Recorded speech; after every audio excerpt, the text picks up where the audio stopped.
બનાસકાંઠા જિલ્લામાં આવેલ દૂધ મંડળીમાં પશુપાલકો અને ખેડૂતો દ્વારા ભરવામાં આવતું દૂધ મંડળીઓ દ્વારા ડેરીમાં ભરવામાં આવે છે, જેમાં વડગામ તાલુકાના દીવાસના ગામની દૂધ ઉત્પાદન સહકારી મંડળી નોંધાયેલી છે, જેના 250 જેટલા ગ્રાહકો દૂધ ભરાવે છે, જેમાંથી મંડળીમાં દૈનિક 3500 લીટર જેટલું દૂધ આવે છે. તે દૂધ મંડળી એકઠું કરી બનાસ ડેરીમાં ભરાવે આવે છે, જેથી બનાસ ડેરી મંડળીને દર 15 દિવસે દૂધનું પેમેન્ટ ચૂકવવું પડે છે અને મંડળી તે દૂધનું પેમેન્ટ ગ્રાહકોને આપવામાં આવે છે. પરંતુ તારીખ 15 જાન્યુઆરી 2024 થી 31 જાન્યુઆરી 2024 તેમજ 1 સપ્ટેમ્બર 2024 થી 15 તારીખ સુધી સમયગાળા દરમિયાન બનાસ ડેરીના ભરાવેલ દૂધનું પેમેન્ટ અંદાજિત 15 લાખ ડેરી દૂધ ઉત્પાદન મંડળીને આપવામાં આવ્યું નથી, જેના પગલે મંડળીમાં દૂધ ભરાવતા પશુપાલકો અને ખેડૂતો મુશ્કેલીમાં મુકાયા છે, જેથી મંડળીના સંચાલક મંડળ દ્વારા અવારનવાર રજૂઆત કરવા છતાં અંદાજ આજ દિન સુધી પેમેન્ટ ચૂકવવામાં આવ્યું નથી.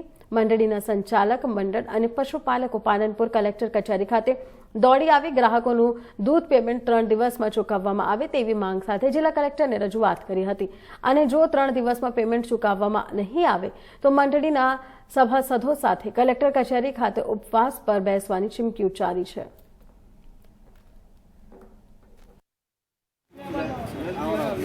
જાકીર ખાન મારું નામ છે. અમારું 1.5-2 મહિનાથી પેમેન્ટ સ્ટોપ કરેલું છે, આપતા નથી.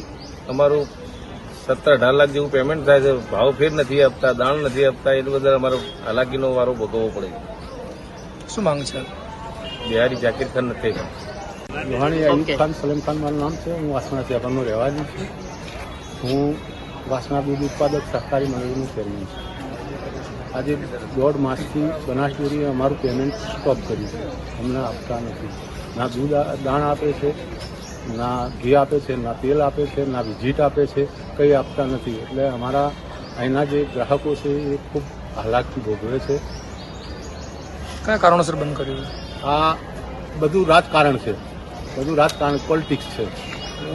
એમનું કે અમે કહીએ એ જ તમે કમિટી બનાવો, અમે કહીએ એને જ ચેરમેન બનાવો, અમે જે માણસને કહીએ એને જ ઠરાવ આપો, આવી બધી વાતો છે. અમે સમાધાન માટે બહુ કોશિશ કરી પણ સમાધાનમાં એ લોકો